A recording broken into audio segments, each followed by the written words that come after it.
Saudara-saudara sekalian, saya ingatkan kembali kepada Partai Gerindra, saya ingatkan kembali ya, bahwa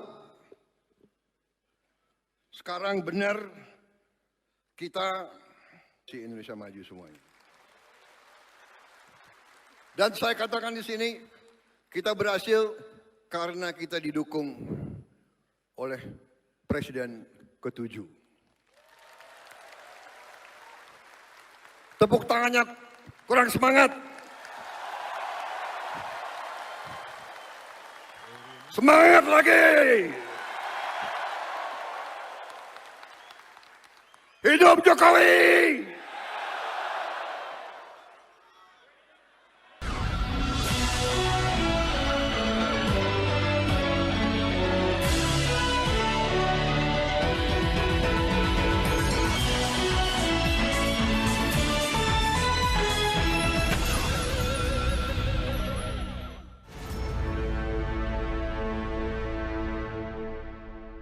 Assalamualaikum warahmatullahi wabarakatuh. Apa kabar? Saya Hersy Beno Arif dari Forum News Network. Selamat menikmati akhir pekan, selamat menghabiskan waktu bersama keluarga, kerabat, handai tolan. Saya akan mengajak Anda hari ini masih membahas pidato dari Presiden Prabowo pada hari ulang tahun ke-17 Partai Gerindra. Karena dari situ itu banyak sisi yang bisa kita soroti, dan kali ini saya akan mengajak ada satu sisi penting ini yang saya kira perlu kita catat, dan bagaimana kemudian kita memahami sikap-sikap dari Pak Prabowo, terutama dalam kaitannya hubungannya dengan Pak Jokowi. Karena Presiden Prabowo itu akhirnya mengakui secara terbuka bahwa dia bisa menang pada Pilpres lalu karena didukung oleh Jokowi. Bahkan ini yang menarik juga, Prabowo juga mengakui bila dalam penyusunan kabinetnya dia itu dibantu oleh Jokowi, termasuk membentuk badan-badan yang sebelum Prabowo itu dilantik, tapi badan itu disiapkan oleh Jokowi nanti, termasuk orang-orangnya disiapkan Jokowi untuk digunakan dalam pemerintahannya Prabowo Gibran, yakni untuk Badan Gizi Nasional yang sekarang mengelola program andalannya makan siang gratis. Itu diakui oleh Prabowo sudah dibentuk di eranya Jokowi. Tapi Prabowo kok nggak menyebut ya kantor komunikasi presiden itu yang juga dibentuk loh di eranya Pak Jokowi. Mungkin kenapa nggak dia sebut karena beda dengan Badan Gizi Nasional itu yang dia betul-betul sekarang diandalkan oleh Prabowo sebagai program andalannya. Jadi ini adalah badan atau lembaga sultan gitu karena anggarannya yang sangat gede. Sementara kalau kantor komunikasi presiden ini walaupun dia harusnya melekat pada presiden, tapi jauh ini perannya itu malah nggak tampak ya. Bahkan kalau beberapa kali menyatakan statementnya itu malah bertentangan dengan kebijakan dari Presiden Prabowo. Salah satunya adalah soal ketika kantor presiden pada waktu itu menyatakan mendukung program penghapusan pengecer-pengecer untuk gas melon 3 kg. Padahal kemudian kebijakan dari Bahlil itu dibatalkan oleh Presiden Prabowo. Nah, mari kita balik ke tadi bahasan kita soal pengakuan Prabowo bahwa dia bisa menang itu ya karena dia didukung oleh Jokowi. Secara tersirat dia menyatakan kalau nggak ada Jokowi, dukung dia yang nggak akan menang lah gitu ya. Ini saya kira ini pengakuan jujur ya. Kendati secara terbuka dia ini pernyataan dari Prabowo ini ditonton oleh jutaan pasang mata, Prabowo anehnya tetap membantah kalau Jokowi itu cawe-cawe dalam pemerintahannya. Mungkin karena Prabowo itu tidak begitu paham mungkin ya istilah cawe-cawe itu sebagaimana pernah disampaikan ketika dia bertanya kepada Pak Jokowi, apa sih sebenarnya maksudnya cawe-cawe? Saya mencatat ya, Prabowo itu mengakui dukungan Jokowi itu yang punya andil besar dalam kemenangannya itu diucapkan sampai 2 kali pada saat dia menyampaikan orasi HUT Partai Gerindra ke-17 yang diselenggarakan di Sentul hari Sabtu kemarin ya. Dua-duanya ini konteksnya itu ada menyangkut ini, kelihatannya masih ada kaitannya dengan mengapa Partai Gerindra itu tiba-tiba saja mencalonkan dia sebagai calon presiden gitu ya. Padahal dia ini kan menjabat baru 100 hari. Itu yang pertama. Yang kedua, kemudian Prabowo menjelaskan mengapa Rapimnas itu tiba-tiba diubah menjadi kongres luar biasa yang menetapkan dia sebagai ketua umum terpilih, kemudian menjadi ketua Dewan Pembina, dan juga kemudian formatur tunggal, dan yang paling penting itu adalah ditetapkan atau diminta lagi menjadi calon presiden pada Pilpres 2029, dan Prabowo itu menyetujuinya. Nah, kita sekarang bahas yang pertama dulu ya, ketika dia menyatakan aneh nih Rapimnas kok tiba-tiba baru 100 hari, maksudnya tiba-tiba daulat dia untuk menjadi calon presiden kembali. Saudara-saudara sekalian, saya ingatkan kembali kepada Partai Gerindra, saya ingatkan kembali ya, bahwa sekarang benar kita si Indonesia maju semuanya. Dan saya katakan di sini, kita berhasil karena kita didukung oleh Presiden ke-7. Tepuk tangannya kurang semangat. Semangat lagi. Hidup Jokowi.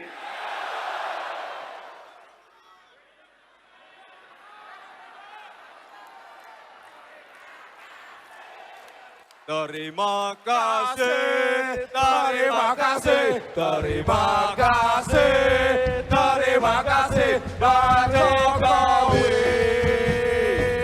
Pak Jokowi. Terima kasih, terima kasih, terima kasih, terima kasih, Pak Jokowi. Terima kasih. Saudara-saudara sekalian, kita harus sesuai dengan nilai-nilai bangsa Indonesia. Hormatilah mereka yang berjasa, hormatilah mereka yang telah berbuat baik. Mikul dhuwur mendem jero. Itu tradisi kita, itu adat kita. Cari kebaikan, bukan kejelekan. Cari kebaikan, bukan kejelekan. Semua pendahulu kita, semua presiden kita, semua wakil presiden kita punya jasa, punya kebaikan. Tidak perlu kita ragukan itu. Apakah mereka punya kekurangan? Punya kekurangan. Apakah mereka punya kesalahan? Punya kesalahan. Tapi mereka telah berbuat dan kita tidak mau belajar dari kekurangan. Kita harus belajar dari kekurangan. Supaya kita meningkat. Saudara-saudara sekalian, dalam 100 hari alhamdulillah kita telah berbuat banyak. Tapi ini belum apa-apa. Rakyat mengharapkan lebih dari kita. Dan kita jangan besar kepala. 100 hari bukan permintaan saya. Dari mana tradisi kinerja 100 hari? Siapa dapat raport? Orang sekolah dasar aja nggak 100 hari kok. Iya kan? Masuk sekolah itu setahun. Ini lagi pengamat pinter lagi itu. 100 hari kinerja. Nggak tahu dapat nilai bagus, kecewa mereka. Kita jangan cepat puas, jangan bangga, tidak. Ini dorongan bagi kita. Jadi saudara-saudara, yang ingin saya sampaikan adalah bahwa kita berbuat ini, saya di sini karena dukungan banyak pihak. Dan saya harus katakan bahwa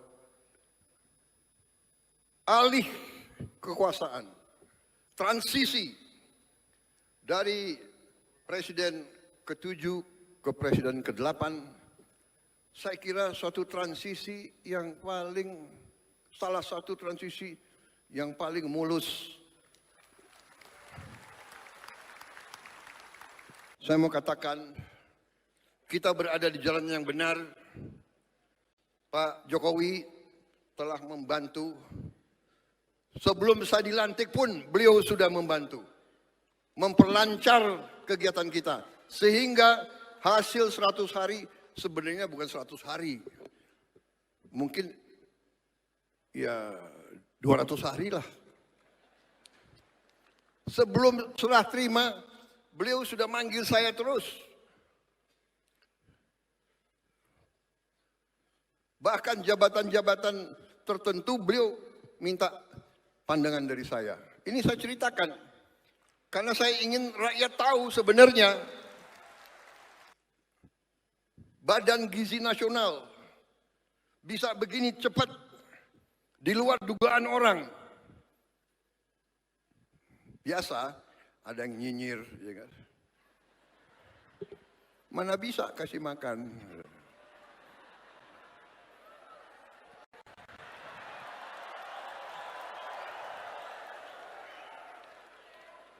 Mana bisa? 20 yang bentuk adalah Pak Joko Widodo.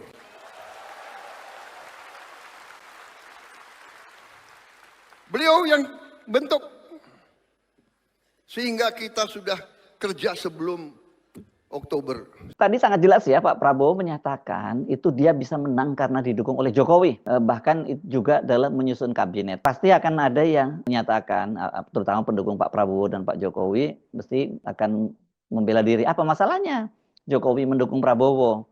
Kan dia juga seorang politisi gitu ya. Apalagi kan anaknya Gibran Rakabuming itu menjadi pendamping Prabowo sebagai wakil presiden, calon wakil presiden tepatnya ya. Ya wajar kalau Pak Jokowi mendukungnya. Saya hanya ingin mengingatkan bahwa pada saat Jokowi mendukung Prabowo Gibran itu posisi Jokowi adalah presiden. Bahkan tadi kan disebut presiden ke-7 ya, bukan nama Jokowi langsung. Sebagai seorang presiden, dia adalah kepala pemerintahan dan kepala negara. Itu dua fungsi yang melekat ya, dua kehormatan yang melekat pada Jokowi. Dan Prabowo tadi pun menyebut itu kan dalam kapasitas sebagai presiden, karena dia menyebutnya presiden ke-7, bukan menyebutnya sebagai Jokowi. Soal ini sejak awal dipersoalkan dan dikhawatirkan oleh pengamat ya. Dimulai ketika Jokowi mengaku dia akan tetap cawe-cawe dengan alasan demi kepentingan bangsa dan negara. Bagaimana kita bisa diyakinkan bahwa cawe-cawenya Jokowi itu demi kepentingan bangsa dan negara? Karena proses pencalonan Gibran itu sudah melanggar konstitusi. Ya kalau kemudian tidak disebut tidak melanggar konstitusi karena diakal-akali. Jadi kan kemudian publik menyebutnya sebagai anak haram konstitusi. Sebagai seorang bapak jelas dia punya konflik of interest. Ini kan yang menyebabkan kenapa kemudian Ketua MK Anwar Usman Parman Gibran itu kemudian dipecat sebagai Ketua MK ketika dia memutuskan meloloskan Gibran itu ya karena itu ada praktik konflik of interest. Apalagi ditambah fakta adanya permainan tadi ya, permainan dari Anwar Usman Ketua MK itu. Jadi jelas sekali Jokowi itu punya konflik of interest. Ketua MK itu adalah paman Gibran dan kemudian adik ipar Jokowi. Jokowi presiden dan adik iparnya adalah Ketua MK yang memutuskan kasus berkaitan dengan anaknya Jokowi yang keponakan Usman. Nah, bulat kan itu, tapi jelas sekali di situ konflik of interest-nya. Sebagai presiden, kepala eksekutif, Jokowi punya kewenangan menggerakkan semua sumber daya keuangan negara, itu APBN, melalui bansos yang seperti dikatakan oleh mantan Menko Marinvest yang pernah jadi tangan kanannya Pak Jokowi, Luhut Binsar Panjaitan, bahwa dalam 5 tahun terakhir era pemerintahan Jokowi itu dari 500 triliun bansos itu hanya separuhnya yang sampai ke tangan yang tepat. Gila ini ya, separuh dari 250 triliun. Itu kan total ya 250 triliun. Itu patut diduga digunakan sebagai instrumen pemenangan pilpres dan pemilu legislatif. Dalam soal konflik of interest, seorang presiden dan bagaimana etikanya, saya pikir kita perlu kembali untuk mengutip ya pernyataan Presiden Filipina ini yang memerintah selama 9 tahun, 1935 sampai 1944. Pada waktu itu masih disebut Konfederasi Filipina, yakni Manuel L. Quezon. Anda pasti sering sekali mendengar kalimat ini karena ini banyak sekali dikutip oleh media maupun penggiat media sosial. Dia menyatakan begini, "My loyalty to my party ends when my loyalty to my country begins." Atau kalau dalam konteks Jokowi harusnya yang dia ucapkan adalah "My loyalty to my family, to my son ends when my loyalty to country begins." Jadi loyalitas saya kepada partai, loyalitas saya kepada pribadi, kepada keluarga, apalagi kepada anak saya, anak laki saya, itu selesai ketika loyalitas saya kepada negara itu dimulai. Kapan? Ya ketika dia pertama kali dilantik menjadi presiden pada tahun 2014. Mengapa kita perlu mengganti kata to my party dengan to my family, lebih spesifik lagi to my son ends? Ya karena Jokowi kan terbukti nggak loyal ya ke partainya ya. PDIP yang telah membesarkannya malah dia khianati ya, apalagi negara. Loyalitas dia jelas kok, ini hanya kepada family dan kepada anaknya. Itu pernyataan Prabowo yang pertama. Yang kedua, tadi masih ada kaitannya dengan soal pencalonan dia sebagai presiden dalam KLB Partai Gerindra di Hambalang. Dia menjelaskan mengapa kok tiba-tiba Rapimnas diubah menjadi Kongres luar biasa. Karena katanya itu untuk menghemat anggaran. Saudara-saudara, kemarin itu kita berhasil, kita menang, saya dapat mandat dari rakyat karena dukungan, bagaimana? Dukungan dari Presiden ke-7, dukungan dari Presiden ke-6, dukungan dari Gus Dur, dari langit.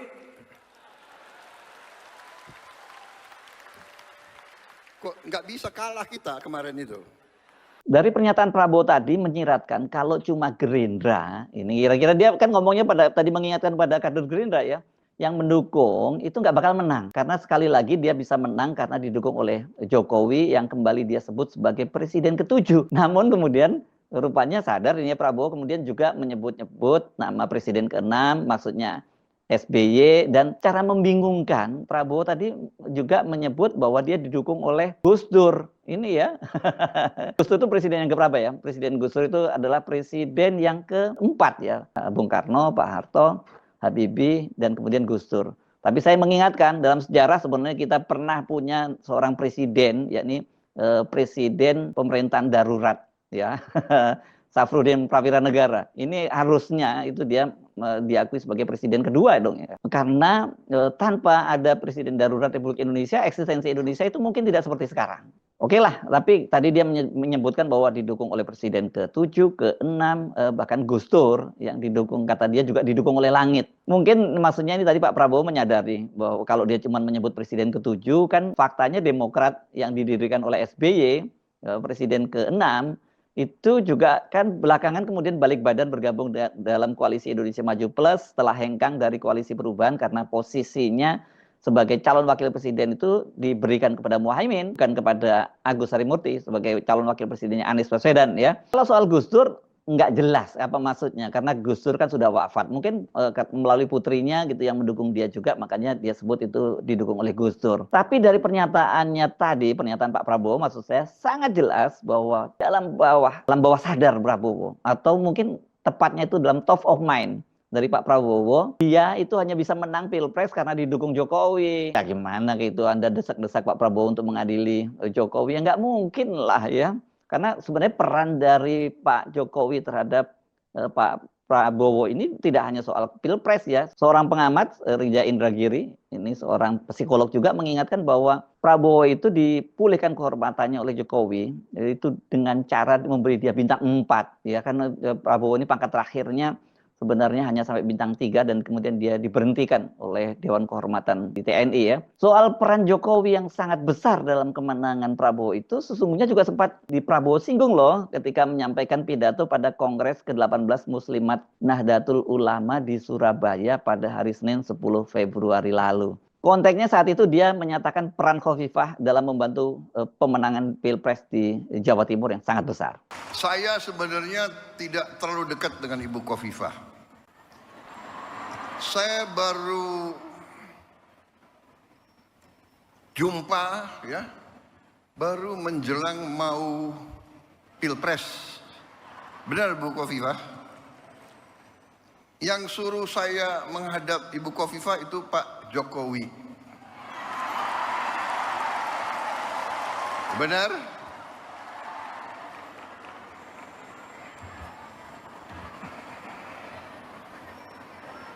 Jadi memang kalau politik ya saya belajar dari Pak Jokowi. Nggak usah malu-malu lah, ya kan? Kadang-kadang orang sudah nggak berkuasa, mau dikuyu-kuyu, mau dijelek-jelekin, jangan. Kita hormati semua, hormati semua. Ada yang Sekarang mau misah-misahkan saya sama Pak Jokowi. Lucu juga. Untuk bahan ketawa boleh. Jangan.